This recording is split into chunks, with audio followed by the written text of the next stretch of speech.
Hey everyone, we are standing on the brink of a massive paradigm shift. It is literally reshaping software architecture as we know it. We're talking about the incredible leap from traditional APIs to agent-native clouds. If you want to understand exactly where tech is heading next, you're in the right place. Okay, let's dive into this. Have you ever stopped to ask yourself what actually happens when software isn't operated by humans anymore, but by millions of autonomous agents? It's a question that completely shatters our standard assumptions about who or what cloud infrastructure is actually built to serve. So here's our roadmap for this explainer. We're going to cover the agentic paradigm shift, the 5 principles of architecture, agent-native cloud infrastructure, the open core strategy, and finally, we'll look inside the agent loop to see how it all works. All right, part 1, the agentic paradigm shift. To survive in this new era, we really have to rethink application development from the absolute ground up. And there's this brilliant cultural analogy to explain what this actually means. Imagine declaring a core priority in a relationship, right? Like stating friendship first over family first. That dynamic dictates your actions above all external pressures. Well, in software, building agentic AI first means AI is absolutely not an afterthought. It's not just a bolted-on wrapper. It is the absolute core priority dictating every single architectural decision you make. Just look at how rapidly we've evolved here. Pre-2022, we were in the pre-LLM era, strictly building user interfaces for human operators. Then, fast forward to 2023 and 2024, the whole industry scrambled to become AI first. But honestly, that mostly just meant calling LLM APIs from behind those exact same human dashboards. Now, 2025 and beyond, we're entering the agent-native era.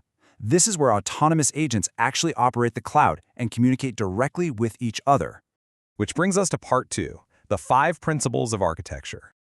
This massive shift requires a completely new foundation. Otherwise, you're going to get stuck with outdated tech.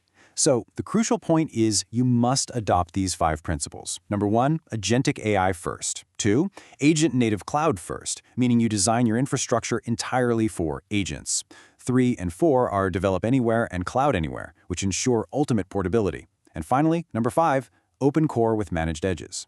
Let's dig into that infrastructure in part 3, agent-native cloud infrastructure.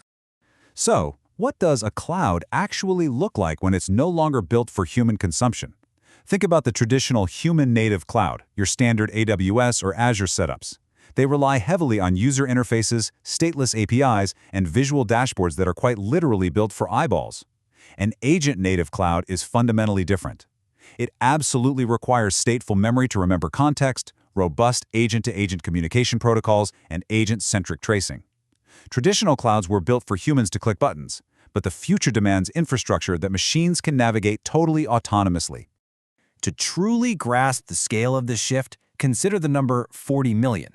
If you have an app with 10 million human users, you aren't just supporting 10 million connections anymore.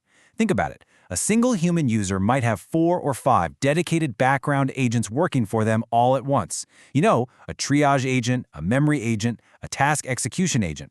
Suddenly, your infrastructure is getting crushed under the weight of 40 to 50 million concurrent agents. Standard, stateless architectures simply aren't built to handle that kind of ridiculous load. Moving on to part 4. Open core and vendor independence. With scale like that, you have to aggressively manage your risk. When you're building massive AI systems, vendor lock-in is just a fatal trap.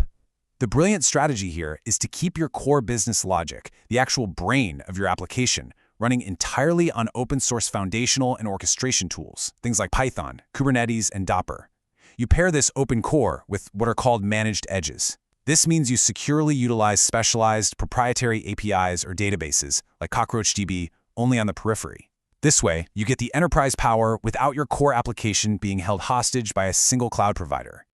Now, you might be wondering, why not just build all this infrastructure from scratch? Well, $1 million and roughly 5 years of engineering time. That is the minimum estimated cost to build this kind of complex, highly available, stateful agentic infrastructure completely from the ground up.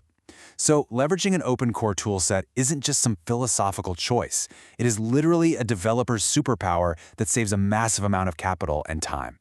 Let's move to and see how this builds into part 5, inside the agent loop. Okay, We are heading down into the engine room to look at the specific code mechanics of how an agent actually thinks. It all boils down to the rule of 4. Despite how magical AI seems to be, an LLM's brain is highly constrained.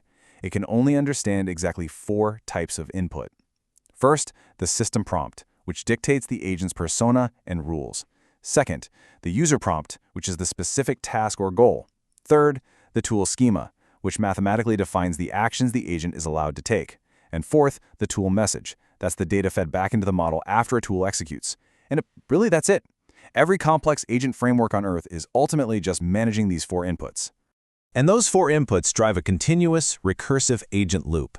Here's how it works. Step 1, the framework sends the prompts and the available tool schemas to the LLM. Step 2, the LLM evaluates all that context and makes a decision. Step 3, crucially, the LLM doesn't act itself, it commands a tool call or a handoff. And step 4, the local agent executes that physical tool, gets the result, and loops right back to step 1 with the new data. This continuous, autonomous loop is exactly how complex decision-making actually happens in the code.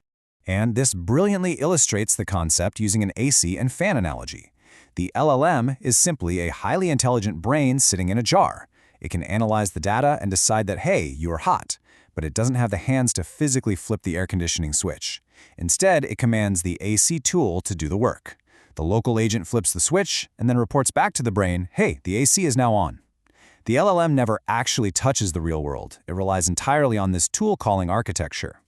This exact same logic also demystifies another major industry buzzword, handoffs. Handoffs sound incredibly complex, but under the hood, they aren't magic at all. A handoff is simply a specific type of tool call. When a primary triage agent realizes a user's request is actually about billing, the LLM just uses a standard tool schema to transfer the conversational context and task over to a specialized billing agent. It's literally just one agent using a tool to call another agent. Pretty cool, right? Which leaves us with a final provocative question. As we rapidly shift away from traditional human-computer interaction and move entirely toward agent-to-agent interaction, is your code base ready to be operated by a machine? We are standing right at the edge of the agent-native era, and you now have the foundational roadmap to start building for it. Keep learning, keep experimenting, and I'll catch you on the next one.